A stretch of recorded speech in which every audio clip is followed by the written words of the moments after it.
네, 코로나19 상황 라이브로 브리핑해드리겠습니다. 어제 0시 기준 신규 확진자는 537명.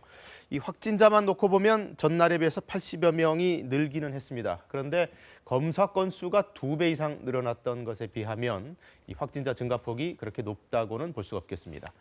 방역 당국은 이런 완만한 감소세 확실히 긍정적이긴 하지만 방역의 경계심이 늦춰질까 봐 상당히 우려된다, 이런 입장을 거듭 밝히고 있습니다.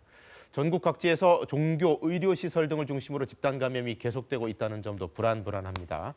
지난 일주일간의 전체 확진 사례는 5,400여 건인데요. 그 가운데 일반 병원과 요양병원 관련된 사례가 10%가 넘고 또 종교시설 관련 사례도 10% 가까이 돼서 이 두 사례의 비중이 상당히 높다는 걸 볼 수 있습니다. 이런 가운데 다음 달부터는 백신 접종 우리도 시작이 되지요. 백신 확보 물량도 더 늘 것으로 보입니다. 정부가 현재 확보한 백신과는 다른 개발 방식, 즉 다른 플랫폼의 백신을 곧 추가로 도입할 예정이라고 밝혔습니다.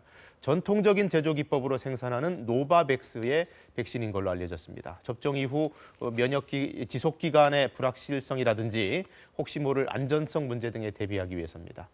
여기에 더해서 정부와 여당은 국내에서 개발 중인 코로나19 치료제를 무료 공급하는 방안도 추진하기로 했습니다.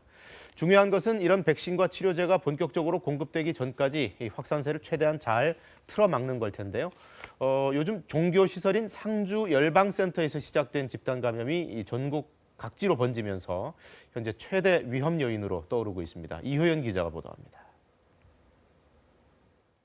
코로나19 연쇄 감염이 발생한 경북 상주의 BTJ 열방센터입니다.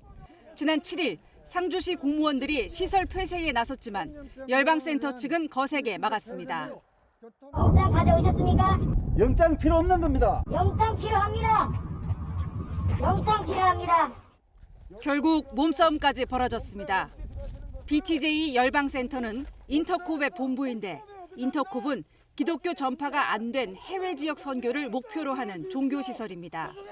지난해 11월 27일과 28일 여기서 500명 넘게 참여하는 행사가 열렸는데 이후 참석자 120여 명이 확진 판정을 받는 등 모두 570여 명의 관련 확진자가 발생했습니다. 문제는 확진자 발생 이후 센터 방문자가 2,800명에 달하는데 지금까지 진단검사를 받은 사람은 3명 중 1명에 불과하다는 겁니다. 센터 측이 확진자 발생 2주 후에야 참석자 명단을 제공한 데다 연락처가 잘못 기재돼 있거나 아예 연락을 받지 않는 사람이 많아 역학조사에 어려움을 겪고 있습니다.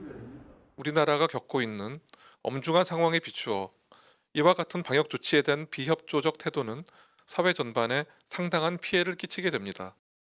확진자 중 53명은 9개 시도의 27곳 종교시설과 모임을 통해 450명에게 추가로 감염을 시킨 상태입니다. 방역당국은 방문자들에게 반드시 검사를 받도록 행정명령을 내렸으며 거부할 경우엔 감염병 예방법에 따라 경찰의 강제 처분도 실시할 예정입니다. 한편 경북 상주경찰서는 행사 참석자 명단을 제출하지 않는 등 방역당국의 역학조사를 방해한 혐의로 열방센터 관계자 2명에 대해 구속영장을 신청했습니다. KBS 뉴스 이효연입니다.